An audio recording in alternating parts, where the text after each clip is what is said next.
Pada Maret 2020, kasus positif COVID-19 muncul di Indonesia dan terus menyebar hingga ke berbagai tempat, termasuk ke kota Palangkaraya. Demi beradaptasi dengan COVID-19, pemerintah menetapkan kebijakan new normal bagi seluruh masyarakatnya, tidak terkecuali yang ada di kota Palangkaraya. Lantas, seperti apa keadaan new normal di kota Palangkaraya? Sebelum kebijakan new normal diberlakukan, aktivitas masyarakat di kota Palangkaraya pada sektor pariwisata maupun ekonomi berjalan dengan normal. Tempat wisata dipenuhi oleh banyak pengunjung, dan ekonomi UMKM berjalan seperti biasanya. Namun setelah sekian banyak kebijakan yang dikeluarkan pemerintah dalam rangka untuk mengurangi angka positif COVID-19 di kota Palangkaraya, tidak dapat dipungkiri bahwa banyak perubahan yang terjadi, dan pada sektor UMKM juga. Pada sektor UMKM, perubahan yang paling nampak adalah penurunan keuntungan. Dari beberapa pedagang kami wawancarai, mereka menyatakan bahwa keuntungan mereka turun sekitar 50% dari biasanya, karena diberlakukannya jam malam, dan karena kecurigaan masyarakat untuk berbelanja di kafe ataupun warung-warung makan. Kami berhasil mewawancarai satu manajer dari kafe di Taman Kuliner, Kota Palangkaraya. Nama saya Rahmat Paroni. Saya berasal dari Kalimantan Tengah, Kabupaten Sukamara, dan saat ini saya tinggal di Palangkaraya, berkuliah, tepatnya berkuliah seperti itu. Dan sekarang saya bekerja di Loyalitas sebagai manajernya di sini. Bisa dibilang manajer sih, seperti itu. Apakah saat new normal ini terjadi perubahan pendapatan di sini? Kalau menurut saya untuk new normal sendiri nggak ada sih, sama-sama saja. Mungkin ya beda-beda tipis lah. Karena di sini juga kan kondisinya juga kita di wisata kuliner dan bukanya juga kita malam kan. Jadi istilahnya yang paling ramai kita dapat itu ya di malam minggu. Dan malam minggu pun di new normal pun orang banyak keluar, santai saja. Pendapatan ya sama saja. Kebijakan protokol kesehatan sendiri mas dari Loyalitas Kopi ini sendiri bagaimana? Untuk protokol kesehatan di Loyalitas sendiri kita sudah mendapatkan izin dari Satgas juga. Kita ada suratnya karena kita pengajuan juga. Terus di sini kita ada hand sanitizer, tempat cuci tangan juga ada di sebelah sana. Dan juga kita siapin tisu lah buat orang cuci tangan. Oh iya nih, untuk jaga jarak. Untuk jaga jaraknya kita kursinya memang kita jarakin semua sih, nggak seharusnya berdempetan. Dan kalaupun misalnya rame, orang yang ramai dan kita pun nggak berani untuk mencegah orang itu berdempetan, karena kan kita nih namanya kita pedagang, nggak mungkin dong larang-larang konsumen datang ke sini kita larang jangan berdempetan gitu, enggak sih, nggak ada. Kita cuma biarin aja, nanti kalau misalnya ada satgas aja yang menegur. Saya pun juga menegur. Untuk para pedagang nih pada saat ini normal, apakah bagusnya mereka tetap bertahan atau berinovasi? Kalau untuk new normal pastinya harus berinovasi, pastinya harus up lebih. Bagaimana caranya dagangan kita bisa dibeli orang banyak, entah dari pemasaran ataupun dari produk baru kita, itu sih. Tapi semenjak new normal, banyak hal yang berubah.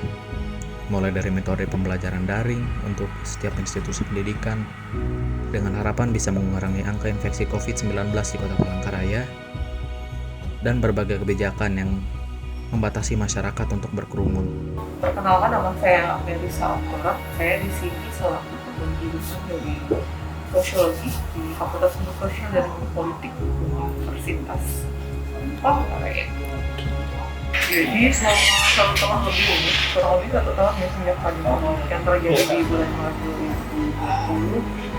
2020, ada banyak perubahan yang terjadi dalam pola pembelajaran. Jadi kita sekarang menggunakan sistem daring atau online. Jadi pembelajaran konvensional tidak bisa dilakukan sementara ini. Untuk 1 tahun lebih kan terkait dengan pandemi COVID-19 yang tidak memungkinkan orang berkumpul dalam jumlah yang besar. Sedangkan kelas kita per kelas itu rata-rata ada di sekitaran 60-50 mahasiswa. Jadi itu sangat tidak memungkinkan, dan regulasi dari sektor juga tidak memberikan rekomendasi untuk pembelajaran secara konvensional tatap muka. Jadi Yang kita lakukan selama 1 tahun ini adalah menggunakan media online, diantaranya adalah Google Classroom, kemudian grup WhatsApp, email, bahkan yang ini sekarang yang reguler dilakukan adalah perkuliahan melalui Eh, Bagaimana dari mahasiswanya sendiri Bu, apakah mereka cukup patuh terhadap protokol atau dalam seperti yang Ibu bilang tadi kan perkuliahan kan lewat daring, apakah mereka mengikuti itu atau enggak mau gitu? Saya bisa bagi menjadi 2 kategori mahasiswa ya. Jadi ada mahasiswa yang memang memperlakukan sama seperti perkuliahan pada perkuliahan biasa. Jadi tetap disiplin, tetap konsisten. Ada juga yang tidak. Jadi kadang-kala hadir tetapi dengan kamera yang kemudian kadang ya nggak fokus. Memang tidak bisa kita kiri bahwa yang namanya perkuliahan konvensional dengan perkuliahan daring itu jauh berbeda ya. Jadi fokus dari mahasiswa ketika perkuliahan daring ini bisa kemana-mana. Jadi kadang-kala mereka kita menjelaskan, saya secara personal sebagai pengajar mengamati ketika saya memberikan materi melalui media PowerPoint, kadang-kala fokus mereka nggak ke situ, jadi kemana-mana. Jadi kalau ditanya fokus nggak Bu? Atau mereka mematuhi aturan iya untuk mengikuti perkuliahan secara reguler karena ada absen kan ditetapkan. Tapi ditanya serius atau tidak, mungkin saya bagi bisa 50-50, ada yang serius ada yang tidak. Itu. Mungkin pertanyaan terakhir Bu, harapan Ibu ke depannya terkait pendidikan lah ke depannya, khususnya dunia perkuliahan mungkin. Ketika masih terdampak COVID ini, Ya, untuk sekarang dan ke depannya. ada banyak harapan yang sebenarnya ingin saya sampaikan berkaitan dengan pola pembelajaran atau media pembelajaran yang kita lakukan. Karena apa ya? Kalau seumpama di beberapa waktu ke depan kita masih terdampak seperti ini dan tidak memungkinkan akses kita untuk pembelajaran secara manual atau konvensional, masukan saya adalah mungkin sistem pembelajaran yang mungkin harus ditingkatkan. Jadi tidak bisa berharap hanya pada jurusan, tetapi juga dari fakultas dan universitas juga harus memberikan sarana dan prasarana yang memadai. Contohnya saja, kadang-kala ketika saya mengajar di kampus seperti itu, kadang-kala kendalanya di sinyal. Jaringan kita ini tidak memungkinkan. Entah itu keterkaitan gangguan eksternal atau internal, saya tidak tahu. Tapi kadang-kala itu yang kemudian menghambat pembelajaran. Yang otomatis kita harus men-switch jadwal ke jadwal yang sebenarnya bukan jadwal kita. Jadi alangkah lebih baiknya ke depannya kalaupun kita masih terdampak seperti ini mungkin perlu diperhatikan dari fakultas dan universitas untuk media pembelajaran. Mungkin sistemnya harus diperjelas lagi. Kemudian keterkaitan dengan mungkin ada model-model yang dibuat secara sistematis, jadi interaksi antara mahasiswa dan dosen juga menjadi lebih gampang. Jadi tidak satu arah pesannya, tetapi lebih kepada dinamika yang 2 arah. Karena Zoom itu kan anggapannya Anda cuma ngelihat. Kalau ditanya paham nggak, respon yang saya dapat itu kadang-kadang kan. Jadi saya nggak tahu nih mereka tuh paham nggak dengan materi yang diberikan. Ya mungkin itu sih harapannya. Jadi semoga kementerian juga memberikan masukan yang berarti ke kita. Kita tidak bisa dipukul rata sampai dijawab. Apalagi terkaitan dengan jaringan kita ini aksesnya lebih cepat mana ya jauh beda dengan wilayah-wilayah yang ada di kita ini masih harus sendat untuk pembelajaran saja susah. Itu sih harapannya. Jadi nggak bisa berharap ke jurusan atau dosen itu pribadi, kita juga memiliki keterbatasan. Jadi sebenarnya kita harus memperhatikan oleh universitas dan fakultas. Dari pihak kepolisian sendiri, aktivitas mereka dalam melayani masyarakat di Kota Palangkaraya berjalan dengan normal. Tentunya dengan mematuhi berbagai protokol kesehatan yang dianjurkan oleh pemerintah. Pihak kepolisian sendiri banyak sekali melakukan giat-giat ke masyarakat. Giat sosialisasi, memberikan masker, dan lain sebagainya. Kami diberikan kehormatan untuk mewawancarai Wakapolres Kota Palangkaraya untuk bertanya di sekitar Kota Palangkaraya dan di Polres Palangkaraya sendiri, bagaimana cara mereka menetapkan protokol kesehatan supaya anggota-anggotanya tidak terkena COVID-19 dan mereka dapat terus menjalankan kewajibannya dalam mengayomi masyarakat di era COVID-19 ini. Dan apakah yang berubah di era new normal ini? Nama saya AKBP Andiana SIKMH. Kebetulan saat ini saya menjabat sebagai Wakapolresta Palangkaraya. Ya, kalau pangkat mungkin sudah jelas AKBP. Masih mungkin sementara itu untuk perkenalan. Apakah masyarakat Kota Palangkaraya terpantau mematuhi protokol kesehatan dengan baik atau bagaimana? Baik, kami sampaikan terkait dengan masalah prokes, ya, kesadaran masyarakat Kota Palangkaraya memang secara umum ya sudah cukup bagus. Namun ada beberapa masyarakat yang memang kita membutuhkan pengawasan, baik perorangan maupun kelompok. Karena setelah kita amati di lapangan, masih banyak masyarakat yang tidak mau menggunakan masker. Begitu juga dengan kelompok masyarakat, masih saja ada melakukan kegiatan-kegiatan yang sifatnya mengundang kerumunan, tidak jaga jarak, yang mana hal ini tentunya akan berdampak juga kepada peningkatan COVID-19 yang ada di Kota Palangkaraya. Sementara kita sendiri sudah berupaya semaksimal mungkin mendukung, karena kita bersama bahwa TNI Polri adalah salah satu pendukung untuk meminimalisir penyebaran COVID-19 yang ada di Kota Palangkaraya. Untuk terkait protokol kesehatan di Polres Palangkaraya itu seperti apa? Kalau penerapan protokol kesehatan yang ada di Polres, kita alhamdulillah sudah sangat bagus sekali, baik terhadap personil Polres itu sendiri, seperti mungkin rekan-rekan ketahui kalau masuk Polres juga kita wajib 3M. Sementara itu juga perlakuan untuk masyarakat yang datang pun kita akan mengutamakan protokol kesehatan, mulai dari masuk depan Polres, penjagaan, sampai ke tempat atau lokasi pelayanan, seperti halnya pelayanan DSKCK, pelayanan SIM. Di sana sudah ada petugas ya untuk pengecekan bagaimana kondisi masyarakat yang masuk ke kantor Polresta.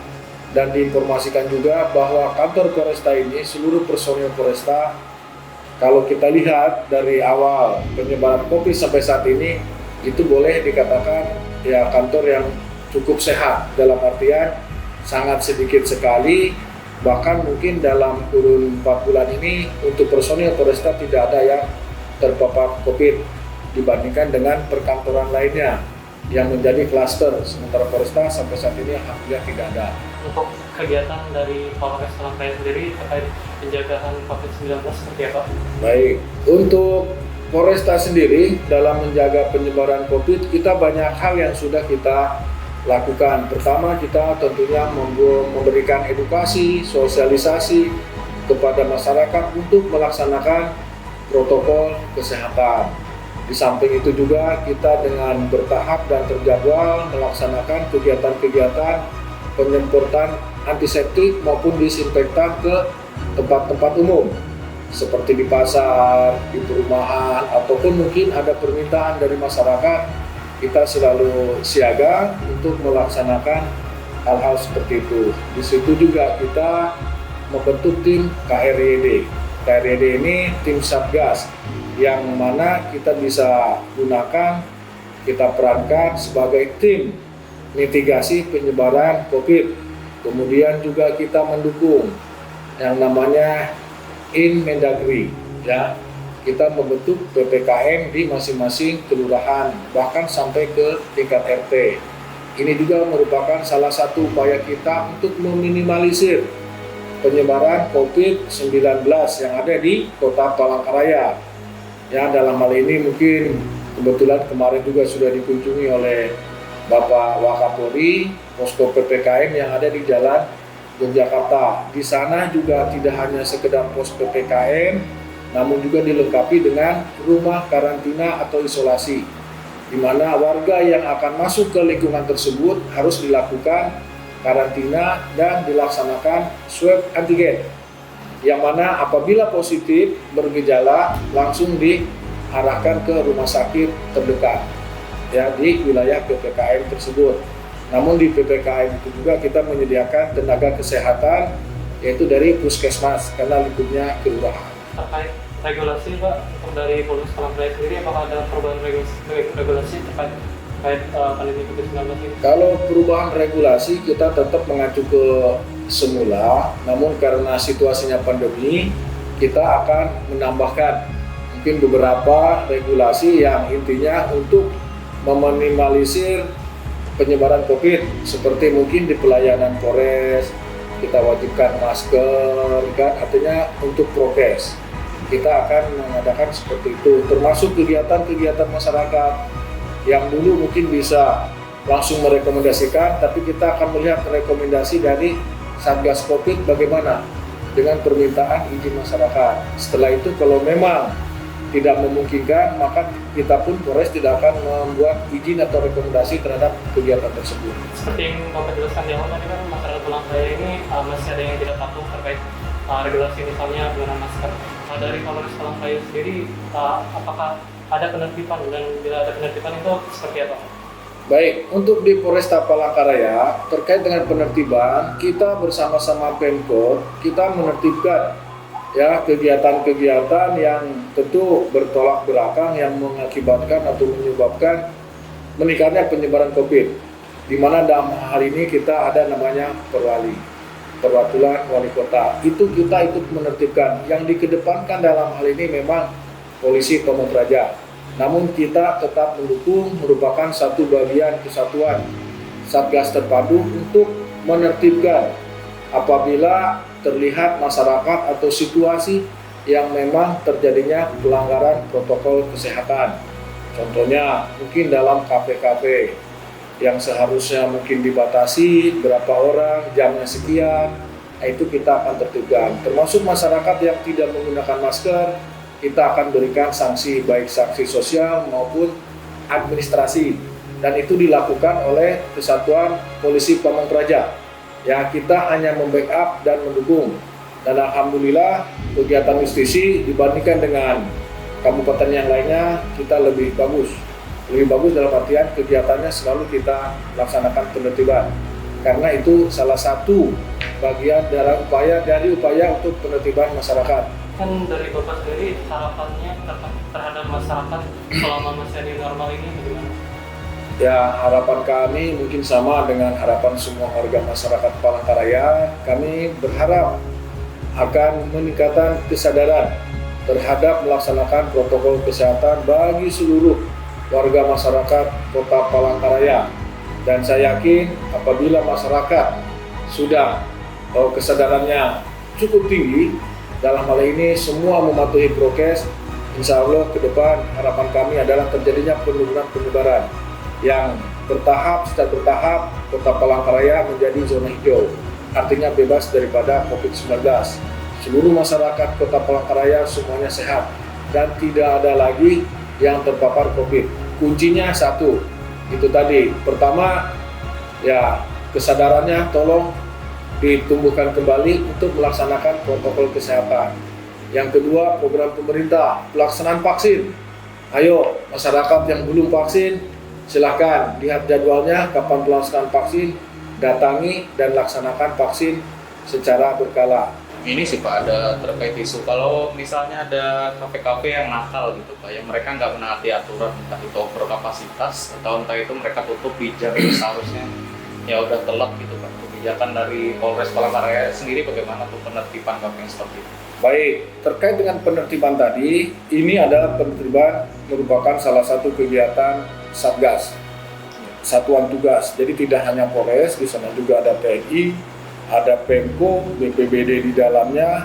Jadi kita secara terpadu melaksanakan penertiban sesuai dengan aturan perwali yang ada. Kalau memang jam malam diberlakukan sekitar pukul 22.00,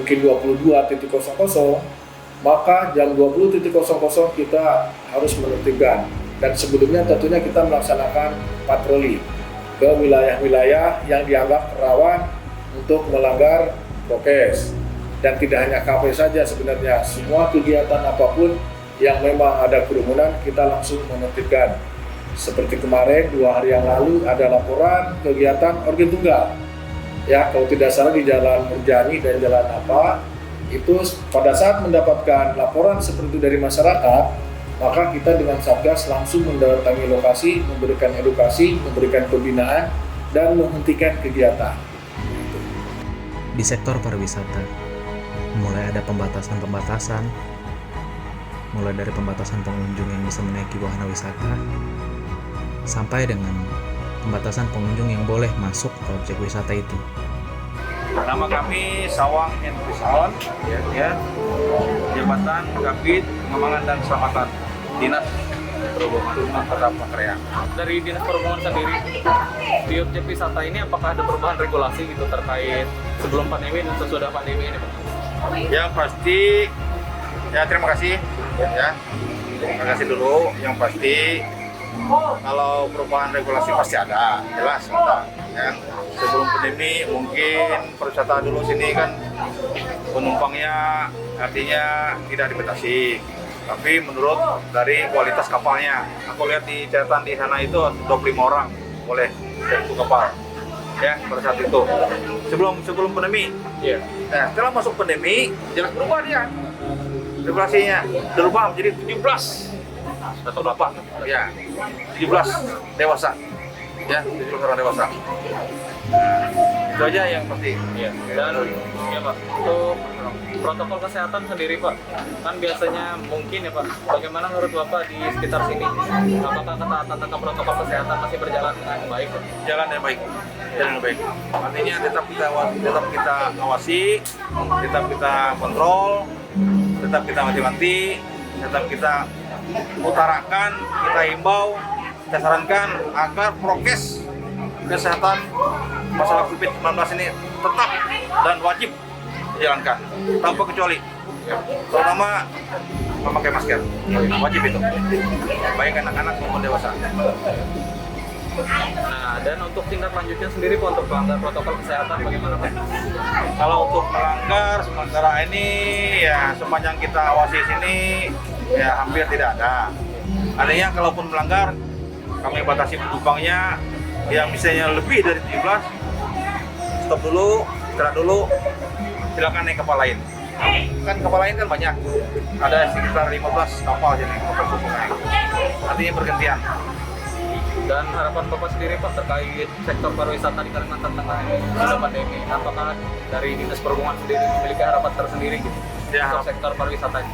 harapan kita ya semoga pariwisata ini semakin meningkat, semakin bagus, baik dari segi pengelolaannya, baik dari segi saprasnya, ya akan kita tingkatkan, kita laksanakan, lakukan dengan istilahnya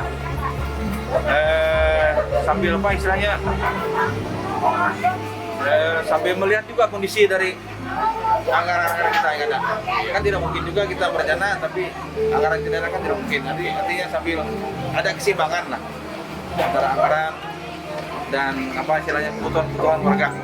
Di sektor keagamaan, aktivitas peribadatan masyarakat di Kota Palangkaraya sebelum new normal berjalan dengan lancar, di mana setiap pemeluk agama dapat melaksanakan kewajibannya untuk beribadah dengan normal. Namun sama seperti sektor-sektor lainnya, di mana terdapat banyak perubahan di tata cara peribadatan umat beragama di Kota Palangkaraya. Untuk umat Kristiani, mereka wajib memakai masker saat beribadah, dan untuk umat Muslim sendiri, mereka wajib untuk membatasi kapasitas masjid 50% dari kapasitas aslinya. Begitu juga tempat-tempat peribadatan lain. Nama saya Pastor Manuel Yosa Tampilan, dan berasal dari Makassar. Pindah di sini karena ada keluarga di sini, istri orang Dayak. Jadi bertugas di gereja YMS. Saya bagian pastoral, membantu Pastor Fendi Tan, dan juga bagian ini rumah tangga gereja YMS ini seperti apa yang diperlukan gereja ini, saya menyiapkan semuanya. Apakah di gereja ini menerapkan protokol kesehatan dengan baik? Kalau dari gereja mempersiapkan dengan baik, dengan memang betul-betul pemerintah memberikan aturan-peraturan protokol kesehatan itu apa-apa aja kami ikuti semua.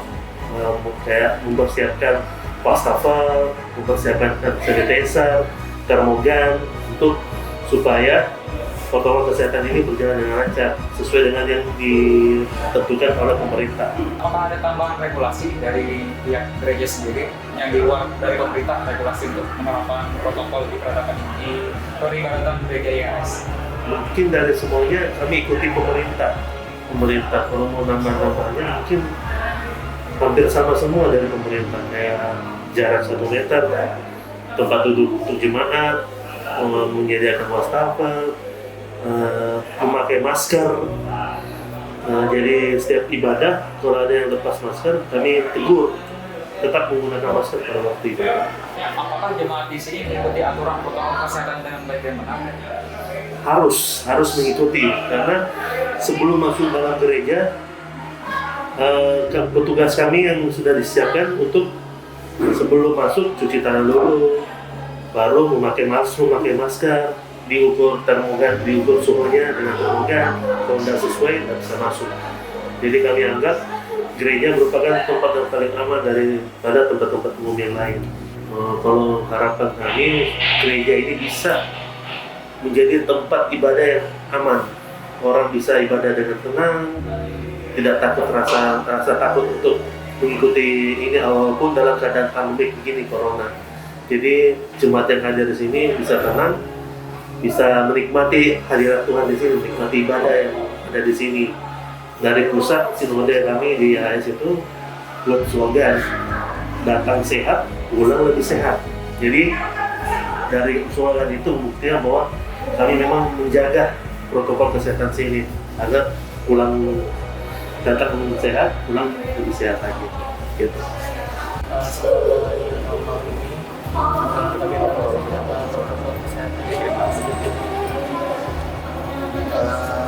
Untuk di Masjid Al-Husna, alhamdulillah sampai sekarang protokol kesehatan di sini lumayan ketat, karena di sini kawasan wajib memakai masker. Terus setiap hari ada penyemprotan disinfektan untuk lantai, penyemprotan disinfektan untuk semprotan air disinfektan pakai spray itu seminggu 3 hari, dan hand sanitizer juga ada. Terus kalau sudah karena Jumat kan jemaahnya banyak kan dari mana-mana, kita selalu pakai jadi kalau dari segi protokol kesehatan, insya Allah sepertinya sampai sekarang Masjid Al-Husna masih konsisten, belum kendor, masih tetap tegas. Jadi kalau di sini ada yang sholat, ya makanya sekarang kita langsung tegur. Dari jamaahnya, apakah mereka cukup patuh terhadap protokol atau bagaimana? Pada awal-awalnya mungkin masih agak sedikit ini ya, karena lain orang kan beda-beda ya. Tapi seiring berjalannya waktu, kita jelaskan pelan-pelan, terus seiring pengalaman juga, karena ada beberapa jemaah mengalami artinya mereka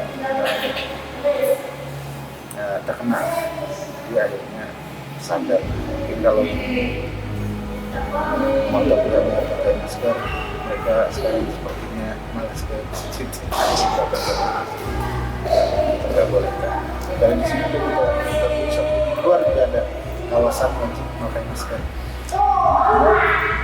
Dan kami bukan cuma nyuruh orang pakai masker terus kami lepas tanggung jawab, enggak. Kami sediakan maskernya. Jadi kami masker selalu ready. Jadi kalau ada yang tidak pakai masker, kita nggak cuma suruh pakai masker, tapi kita kasih maskernya. Seperti itu. ada sebagian kan kalau pakai maskernya itu, kalau kita nggak, kita suruh pakai masker, kita bawakan masker, siapa tahu dia lupa bawa atau apa. Alhamdulillah ya, dan alhamdulillah jemaah sudah mulai mengerti, konsisten ya, dan pengurus di sini juga bagus, banyak konsisten. Walaupun banyak yang sudah mulai agak kendor ya semangatnya ya, kalau di sini kita kebetulan juga masih tetap semangatnya masih konsisten. Kalau sendiri Pak, untuk presentasi jamaah yang sholat di masjid sekarang di sebelum pandemi dan sesudah pandemi, kira-kira berkurang berapa banyak itu Pak dalam persenan? Lumayan sih ya, mungkin sekitar 40% yang berkurang dari kalau untuk yang sholat berjamaah yang harian ya. Tapi kalau untuk yang Jumatan nggak terlalu banyak sih berkurang tapi nggak terlalu banyak. Tapi kalau dari harian itu berkurangnya ada sekitar 40%. Mungkin karena ada banyak jemaah yang sudah lumayan umur ya, jadi nggak terlalu berani. Ada banyak, bahkan pengurus sekalipun yang sudah lumayan ada umurnya, mereka nggak terlalu berani sholat di sini, sholat di masjid, kecuali Jumat. Kalau Jumat ada tuh. Tapi kadang-kadang ada sih, cuma kadang-kadang. Tapi kalau yang dulu kan setiap hari kan, sekarang banyak yang kelihatan sekarang masih yang muda-muda aja kayaknya, yang aktif, yang tua-tua paling ada beberapa orang. Mungkin harapan dari Bapak sendiri terkait ke depannya? Harapannya itu aja, semoga cepat selesai ya. Sepertinya sudah masyarakat sudah mulai agak bosan ya. Cepat selesai, semoga pandemi ini cepat selesai, cepat berlalu, jadi kita bisa sholat seperti dulu lagi. Karena saya sendiri sebenarnya agak sedikit kurang enak sih sebenarnya, karena kalau kita sholat seperti ini sepertinya kurang adil sih kayaknya. Cuma karena di masa pandemi kan kita ya harus, daripada menghindari segala sesuatu yang kita tidak kehendaki ya. Nah, jadi semoga pandemi ini cepat berakhir, kita bisa sholat lagi seperti biasanya, seperti dulu. Jemaah-jemaah yang sudah ini kembali lagi ke masjid, nggak takut lagi gitu ya. Ya udah, harapannya seperti itu, biar kita enak lagi seperti dulu. Dulu anak sudah kalau mau nggak ada, jarang ada yang pulang. Kalau sekarang pulang bisa berberkat lagi sendiri. Kalau dulu enggak, dulu kayak di sini ngobrol gitu, nggak bisa. Harapannya seperti itu, semoga cepat berlalu. Insya Allah. Regulasi sholat di masjid apakah berbeda dengan sholat harian? Apakah ada perbedaan regulasi gitu kalau sholat Jumat?